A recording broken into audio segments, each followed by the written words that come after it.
ഇന്ന് നമ്മൾ പ്രാർത്ഥിക്കുന്നത് അബോർഷന് വേണ്ടിയിട്ടാണ്. ഞാൻ വന്നിരിക്കുന്നത് അവർക്ക് ജീവൻ ഉണ്ടാകാനും അത് സമൃദ്ധമായി ഉണ്ടാകാനുമാണ്. യോഹന്നാൻ 10:10. ഓരോ സെക്കൻഡിലും ലക്ഷക്കണക്കിന് കുഞ്ഞുങ്ങളാണ് അബോർട്ട് ചെയ്യപ്പെടുന്നത്. അപ്പോൾ ഈ ദൈവം നമുക്കൊരു സമ്മാനമായിട്ടാണ് ഓരോ കുഞ്ഞുമക്കളെയും ഈശോ നമുക്ക് തന്നത്. അപ്പോൾ ഈ കുഞ്ഞുങ്ങളെ മരുന്നുപയോഗിച്ച്, ഉപകരണങ്ങൾ ഉപയോഗിച്ച് നമ്മൾ ഇല്ലാതാക്കാൻ നോക്കുമ്പോൾ ആ കുഞ്ഞുങ്ങളുടെ മാനസികാവസ്ഥ എൻ്റെ അപ്പനും അമ്മയ്ക്കും എന്നെ വേണ്ട. അപ്പോൾ പിന്നെ അതേപോലെ ഒരു മൃഗത്തിന് ഓടാൻ പറ്റുമല്ലേ, ഈ കുഞ്ഞിന് ഓടാൻ പറ്റുമോ? ഒന്ന് ശബ്ദം ഉണ്ടാക്കാൻ പറ്റും മൃഗങ്ങൾക്ക്, ഇതിന് ശബ്ദം പോലും ഉണ്ടാക്കാൻ പറ്റൂല.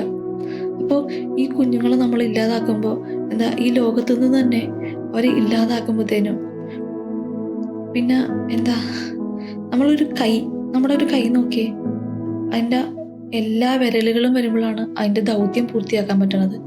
അതേപോലെ തന്നെയാണ് ദൈവം ഓരോ വ്യക്തികളെയും ഭൂമിയിലേക്ക് ഇറക്കുന്നത്. ഓരോ വ്യക്തിക്കും ഓരോ പ്രത്യേക ദൗത്യമുണ്ട്. ഈ കുഞ്ഞിനെ നമ്മൾ ഇല്ലാതാക്കുമ്പോൾ അവിടെ ആ ദൗത്യം ചെയ്യാൻ ആരുമില്ല. നമുക്ക് ഓരോ കുഞ്ഞുങ്ങൾക്ക് വേണ്ടിയിട്ട് ആ കുഞ്ഞുങ്ങളെ ആത്മീയമായി നമുക്ക് ദത്തെടുത്തിട്ട് അവരെ നമുക്ക് ഒരു കുഞ്ഞു പോലും അബോർട്ട് ചെയ്യപ്പെടരുത്. അതിനുവേണ്ടി നമുക്ക് ശക്തമായിട്ട് പ്രാർത്ഥിക്കാം.